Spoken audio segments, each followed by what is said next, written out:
ধন্যবাদ কিসের? কেন বুঝেন না? ও বুঝলাম।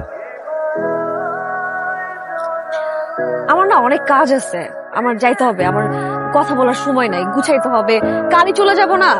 আমার মনে হয় সবাই ডাকতেছে, আমি এখন যাইতে হবে। হ্যাঁ, আমি কথা বলতে পারবো না। হ্যাঁ এই শুনেন, আপনার মনে হয় আমি ডাইকে নিয়ে আসছি না? নিজে একবার আইলেন, আবার নিজেই কইতেছেন কাজ আছে না? কালকে যাবেন? হুম, কালই চলে যাব। দুই একটা দিন থাকলে হয় না? কেন বিয়ে সাহেব, কোনো দরকার? ওই যে আপনার মধ্যে একটা নায়িকা নায়িকা ভাব আছে, নিজের নায়ক নায়ক মনে হয়।